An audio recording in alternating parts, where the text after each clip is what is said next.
অথবা তার পছন্দের দলকে সেবা দেয়া, এই জায়গাগুলোকে সামনে রেখে গণমাধ্যমগুলোর একটা বড় অংশ তৈরি হয়েছে। হিস্টোরিক্যালি দেখেন গণমাধ্যম, সেই ইত্তেফাকের কথা যদি ধরেন, আপনার সংগ্রাম আর একটা পুরাতন পত্রিকা, এবং আপনি দেখবেন যে পাকিস্তান আমলে এই দুইটা প্ল্যাটফর্ম থেকেই কিন্তু ডানে বামে শত শত সাংবাদিক তৈরি হয়েছে। কিন্তু আজকে দেখবেন যে শত শত প্ল্যাটফর্ম সাংবাদিকতার, জাতীয়ভাবে এবং আঞ্চলিকভাবে, কিন্তু আপনি সাংবাদিক খুঁজে পাবেন না। ভালো লেখে, পলিটিক্যাল কমেন্ট্রি লেখে, পার্টিকুলারলি গুরুত্বপূর্ণ সাংবাদিক কারা? আমাদের ছোটবেলায় আমরা যাদের লেখা পড়ে বড় হয়েছি, যেমন ধরেন তখন তো পত্রিকা কম ছিল, ইত্তেফাক, ইনকিলাব, মানে সেটাতে গেলে একটা বিষয়। আর গণমাধ্যম আসলে চাপ মুক্ত থেকে স্বাধীনভাবে সাংবাদিকতা করতে পারছে ওই জায়গাতেই আসতেছি যে সাংবাদিকতাটাই তো নাই, যে আপনার চাপ মুক্তের জায়গা যেটা আছে। এখন সবাই চাকরি করে, পত্রিকাতে চাকরি করে, টেলিভিশনে চাকরি করে, সাংবাদিকতা করে না। মানে আপনি যে চাপ মুক্ত সাংবাদিকতা করবেন, এটার জন্য যে মনস্তাত্ত্বিক প্রস্তুতি দরকার, সেটা তো আমরা দেখতে পাচ্ছি না। আপনাদের সময় চিন্তা করেন তো একজন রিপোর্টারকে কি পরিমাণ প্রিপারেশন, প্যারা নিয়ে রিপোর্টার হইতে হয়েছে। আর আজকে যখন আপনারা রিপোর্টার হিসেবে যাদেরকে ট্রেন করছেন অথবা দেখতেছেন, তাদের সেই পরিমাণ প্যারা, ট্রেনিং, তাদের যে পরিমাণ পরিশ্রম করার মানসিকতা থাকা দরকার ছিল, সেই জিনিসগুলো ঘাটতি আছে। তাহলে তার কাছ থেকে চাপমুক্ত বাস্তবতাটা কোত্থেকে? সে জীবনে চাপ নিয়ে সাংবাদিক হয় নাই। তো যিনি চাপ নিয়ে সাংবাদিকতা করেন নাই, তিনি তো চাপমুক্ত সাংবাদিকতা করতে পারবেন না। তিনি আলটিমেটলি কর্পোরেশন মালিকানার কাছে পরাজিত হয়ে যাবেন।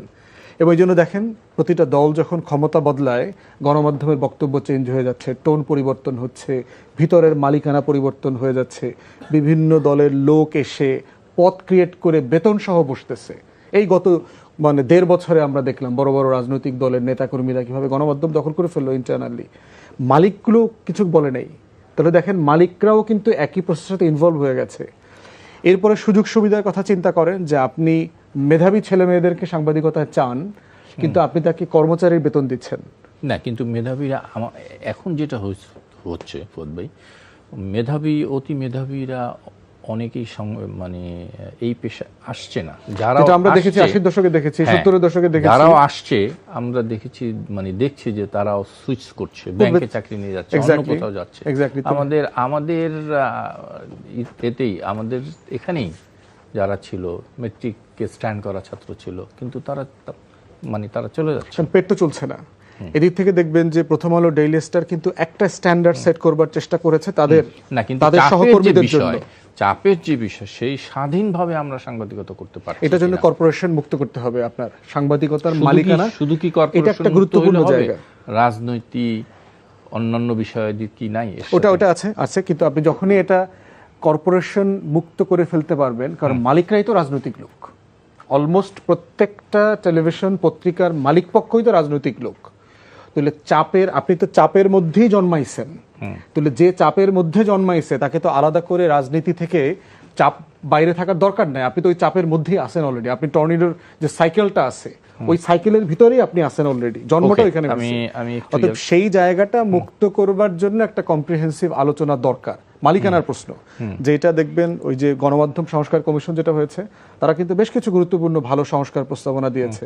তার ভিতরে একটা হচ্ছে, মানে কমিশন এরকমই হয়, কিন্তু বাস্তবায়ন আমরা আর কখনো দেখি না। আজিজ ভাই, একটু যদি বলেন, বিগত আওয়ামী লীগ সরকারের আমলে আমরা এক ধরনের চাপ ছিল দেশের গণমাধ্যমের উপর, আমরা এখন কেমন আছি?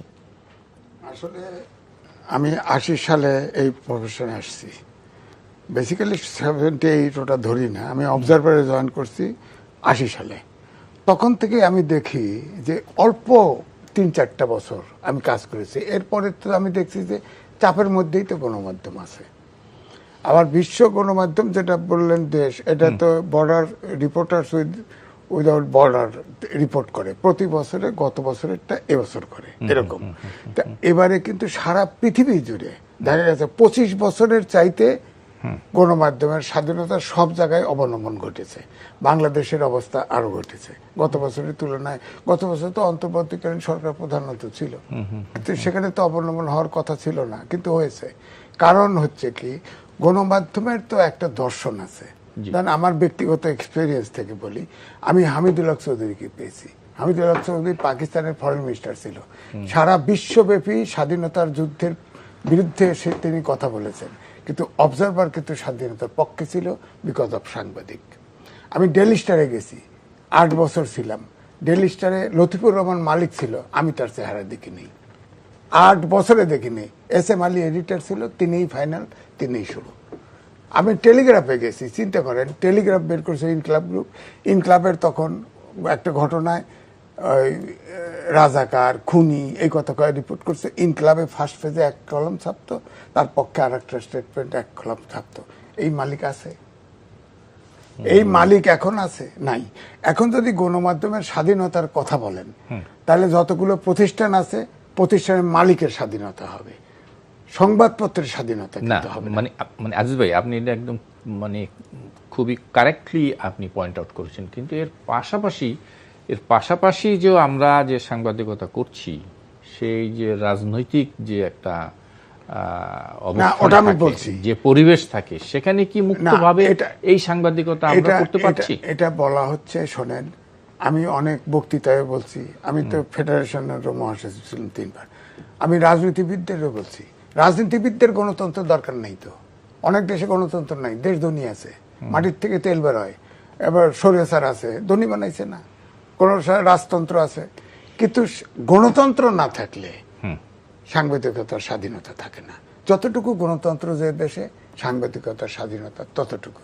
এখন আমাদের দেশে কালো টাকা ইন্ডাস্ট্রিতে ঢুকছে, যেটা ফুয়াদ ভাই বলার চেষ্টা করছে, যে দেখেন আমাদের যে কর্পোরেট যেটা বলা হয়, যে মালিক এডিটর হচ্ছে, মালিক তার বিজনেসের প্রোটেকশনের জন্য পত্রিকা বের করতেছে, অথবা পার্সোনাল ইন্টারেস্ট প্রোটেকশনের জন্য করতেছে, ভিআইপি হওয়ার জন্য করতেছে। মালিক এডিটর হয়, মালিক পলিসি নির্ধারণ করে, মালিক নিয়োগ দেয়, মালিক চাকরি খায়, মালিক প্রমোশন দেয়, মালিক বেতন নির্ধারণ করে। এখন তো গণমাধ্যমের ভূমিকা নাই। পরে ইউনিয়ন একটা প্রেশার গ্রুপ ছিল আগে, আপনি দেখেন যে একটা ডেস্ক থেকে আর একটা ডেস্কে ট্রান্সফার করতে পারতো না সাংবাদিককে। ইউনিয়ন কি বলে এটা এখন ইউনিয়ন পলিটিক্যাল লাইনে 2 বিভক্ত। পলিটিক্যাল লাইনে থাকেন, সমস্যা নেই, কিন্তু চেয়ারে বসলে আপনার মিডিয়ার তো একটা দর্শন আছে যে দেশ জাতির জন্য এবং গণতন্ত্রের জন্য ফাইট করবে, তাই না? সেই দর্শন থেকে তো আমরা চলে গেছি, এখন পলিটিক্স আমাদের কাছে প্রায়োরিটি হয়ে গেছে। মানে আজিজ ভাই, এরকম করে যদি বলি, একটা অনুষ্ঠানে মির্জা ফখরুল সাহেব বলেছেন সেরকম ভাবে যে এখন সাংবাদিকরাও অনেক বেশি পলিটিক্স করছে, যে আপনারা নিজেরা মানে রাজনীতি করেন না, আপনারা সাংবাদিকতা করেন, আমার দলের লোক হওয়ার দরকার নাই। তিনি এভাবে বলেছেন। উনি আরো কঠিন কথা বলছে, গণতন্ত্রের অন্তর্নিহিত শক্তি গণমাধ্যমের স্বাধীনতা। কিন্তু ওনারা পলিটিশিয়ানরা তো সাংবাদিকদের অনুগত সাংবাদিক চায়, মুখে বলা আর বাস্তবে তো এক না। অনুগত সাংবাদিক চায়, সাংবাদিকরাও এখন অনুগত হতে চায়, কারণ প্রোটেকশনের জন্য, আপনার চাকরির জন্য আপনার পলিটিক্সের প্রোটেকশন চান। সাংবাদিক পলিটিশিয়ান এখন আমরা কিভাবে বেরিয়ে আসবো? আমি প্রসঙ্গে ছোট্ট করে একটু শুনলে ভিন্ন প্রসঙ্গে যেতে চাই। না, এখন যদি বলেন আপনি সংবাদপত্রের স্বাধীনতা, আমি যেটা বলছি, যদি দেশে গণতন্ত্র প্রতিষ্ঠা হয়, গণতান্ত্রিক চর্চা যদি রাজনৈতিক দলগুলোর মধ্যে থাকে, তাহলে আপনাকে গণতন্ত্র চাইতে হবে না। আমি বলছি সাংবাদিকদের জন্য চাকরির নিরাপত্তা বলেন, নিজস্ব নিরাপত্তা বলেন, গণতন্ত্র ছাড়া কোনো গণমাধ্যমের স্বাধীনতাও সম্ভব না, তার চাকরির নিরাপত্তাও সম্ভব না, তার বেতন ভাতাও ঠিক মতো পাওয়া সম্ভব না। আপনি বলেন তো, ভুয়া সাংবাদিক প্রেস ক্লাবের লাউঞ্জে যান, দুনিয়া আর ভুয়া বলে রেন্ড্রিতলার সাংবাদিক। আপনি যদি শুধু একটা কাজ করেন, যে ওয়েজ বোর্ড দেয় না সবাই, ওয়েজ বোর্ড ইমপ্লিমেন্ট হওয়ার সময় পত্রিকার সার্কুলেশন দেখায় না, আপনি ক্রস চেকে পার্সোনাল অ্যাকাউন্টে টাকা দিবেন, এটা এনশোর করেন, দেখবেন ভুয়া সাংবাদিক জানো। কারণ টাকা দিয়ে কেউ অথর্ব সাংবাদিক পালবে না, তখনই জেনুইন সাংবাদিক আসবে। এই একটা কাজ করলে এটা নেই। আপনার যেটা কমিশন করছে, এটা তো কমিশন আমাকেও রাখার চেষ্টা করছে, আমি যাইনি। আমি যুগান্তরে একটা লেখা লিখেছিলাম বড় করে সংস্কার প্রসঙ্গে, কি কি করা উচিত। আমাদের দেশের আলোকে সংস্কারটা তো লাগবে। আপনি ধরেন একটু না, এটাই আমি বলছি যে যতক্ষণ দেশে গণতন্ত্র না হবে, গণতান্ত্রিক চর্চা, গণতান্ত্রিক মূল্যবোধ এবং দেশ এবং জাতির জন্য সংবাদপত্র অনুগত না হবে, ততক্ষণ পর্যন্ত নিশ্চয়ই মানে বক্তব্য একদম ক্লিয়ার। ফুয়াদ ভাই, একটু ভিন্ন প্রসঙ্গে যাই, আমি একটু অন্য প্রসঙ্গে যেতে চাচ্ছি, একটু অ্যাড করি এখানে। সেটা হচ্ছে যে আমরা একটা প্রস্তাব দিয়েছিলাম যেটা গণমাধ্যম এবং গণমাধ্যম সংশ্লিষ্টরা বিবেচনা করতে পারে। একটা হচ্ছে যে আপনার মালিকানার প্রশ্নটা শেয়ার মার্কেটে ছেড়ে দেওয়া যায় কিনা জনগণের কাছে, একটা 5-10% যিনি উদ্যোক্তা তার প্রতি একটা সম্মান দেখায় ওইটা অংশটা তার কাছে থাকবে, কিন্তু গণমাধ্যমের মালিক থাকবে দেশের মানুষ। এবং তখন হচ্ছে যেটার জন্য আপনি প্রেস কমিশন আছে, কাউন্সিল আছে, হোয়াটএভার প্রতিষ্ঠানের মধ্য দিয়ে যেটা হবে স্ট্যাটুটরি প্রতিষ্ঠানের মাধ্যমে জনগণের কাছে তার দায়বদ্ধতার জায়গা থাকবে, যেটা অফকমকে আমরা দেখেছি। আমরা ইংল্যান্ডে রেগুলেটরি বডি আছে, বাংলাদেশের রেগুলেটরি বডিও কিন্তু ফাংশনাল না। আবার বেতন ভাতার প্রশ্ন যেটা আসতেছে, দেখেন ধরেন আপনাদের টেলিভিশনের এক্সাম্পল দেই, ডিশওয়ালারা সবচেয়ে বড় ব্যবসা করতেছে এখানে, আমাদের কাছ থেকে 300-500 টাকা করে প্রতি মাসে নিচ্ছে। যদি আপনি গ্রাহক আছে ধরেন এখন 4-5 কোটি মানুষ ডিশ ব্যবহার করে সারা বাংলাদেশে, আপনি যদি এই 500 টাকা থেকে 50 টাকা 100 টাকা গণমাধ্যমের জন্য সরকার কেটে রাখে, তাহলে আপনি যে পরিমাণ টাকা এখান থেকে রেভিনিউ আকারে কালেকশন করতে পারবেন, তা দিয়ে প্রত্যেকটা গণমাধ্যমে সাফিসিয়েন্টলি ডিগনিফাইড সম্মানজনক পে, পেনশন, সার্ভিস এগুলো দিতে পারবেন। এই ডিগনিটির জায়গাটা যদি না থাকে সমাজে, যে আমি একটা রেসপেক্টফুল আর্নিং থাকবে যেখানে আমি স্বাধীনভাবে কথা বলতে পারবো, মত প্রকাশ করতে পারবো, কোনো পক্ষ আমাকে ব্যাশিং করতে পারবে না। যদি ইস্যু থাকে সেটা অফকম ডিল করবে, ধরেন রেগুলেটরি বডি আছে সে ডিল করবে, মালিক পক্ষ এখানে ট্রান্সফার প্রমোশন নিয়ে আমাকে স্যাবোটাজ করতে পারবে না। এইরকম একটা জায়গায় যেতে পারলে যেটা হবে যে প্রতিষ্ঠানগুলো দাঁড়িয়ে যাবে গণমাধ্যম আকারে, কারণ সে জানবে যে তার একটা পাবলিক অ্যাকাউন্টেবিলিটি আছে। সেই রকম একটা জায়গায় নেওয়া যায় কিনা এই তর্কটা তোলা দরকার আমাদের মধ্যে। জি, আমি একটু ভিন্ন প্রসঙ্গে যাই। সংসদের প্রথম অধিবেশন শেষ হলো, যদি একদম সহজ করে বলি, কেমন হলো এটা? এই সংসদ বিরোধী দল কেমন করলো, আর সরকারি দলের ভূমিকায় কেমন দেখলেন? এনসিপির কথাও একটু শুনতে চাইব। প্রথম কথা হচ্ছে যে এবারের সংসদ নিয়ে তো খুবই আগ্রহ ছিল সাধারণ মানুষের মধ্যে, কারণ 2001-এর পরে ভালো কোনো ভোট হয় নাই। বহু বছর পরে, আপনার 25 বছর পরে একটা মোটা দাগে একটা অংশগ্রহণমূলক গ্রহণযোগ্য নির্বাচন হয়েছে।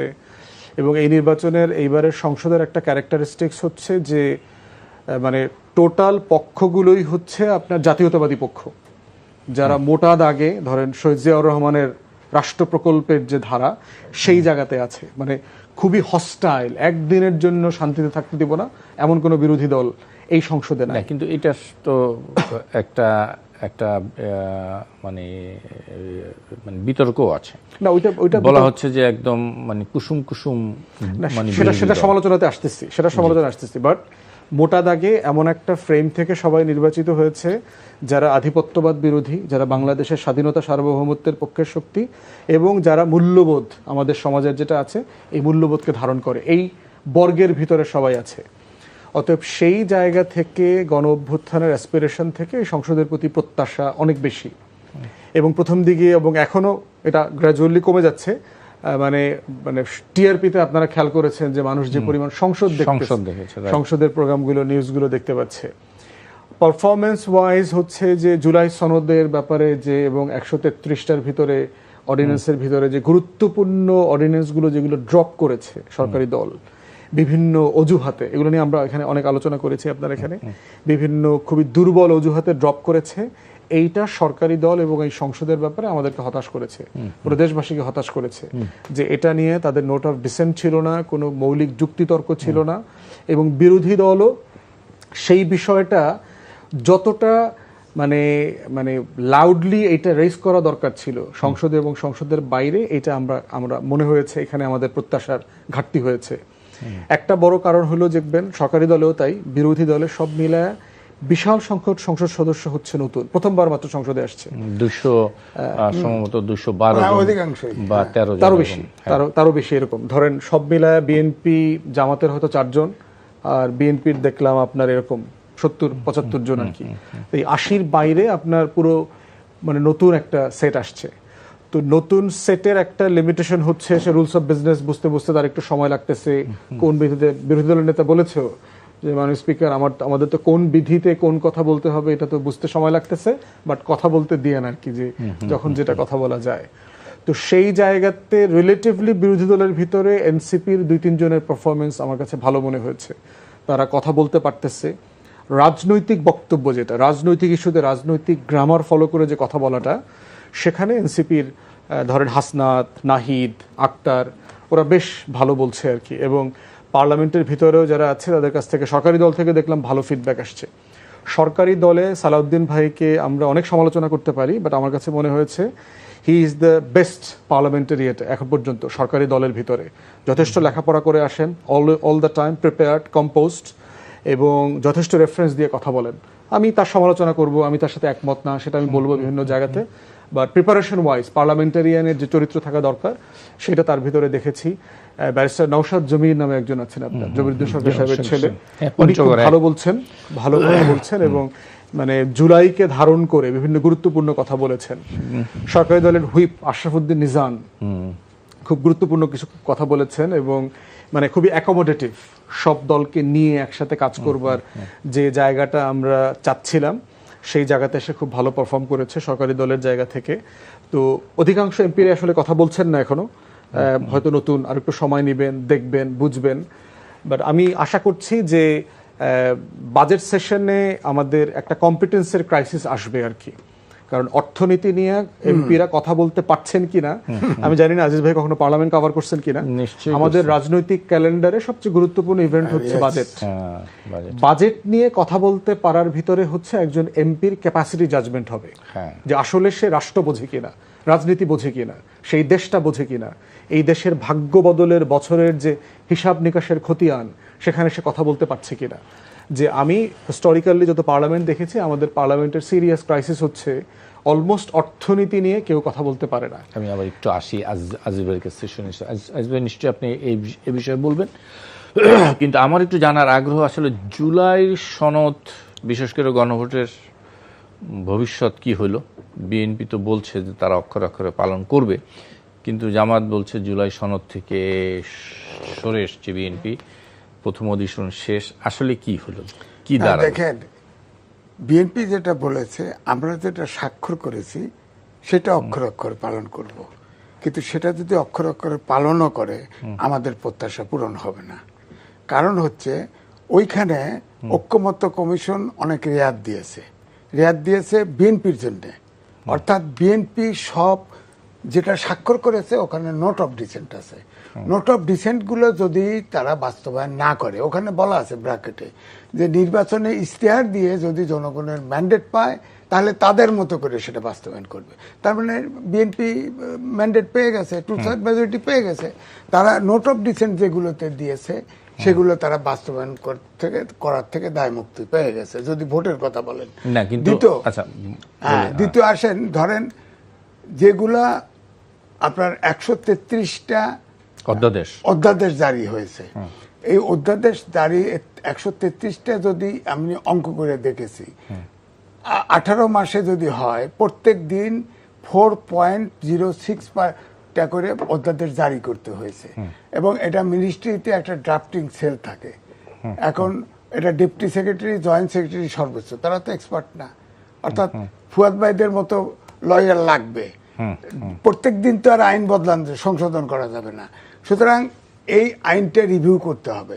সেখানে পার্লামেন্টারি কমিটি বসে, এটা তো অভ্যুত্থানের শক্তি, প্রক্রিয়া কিভাবে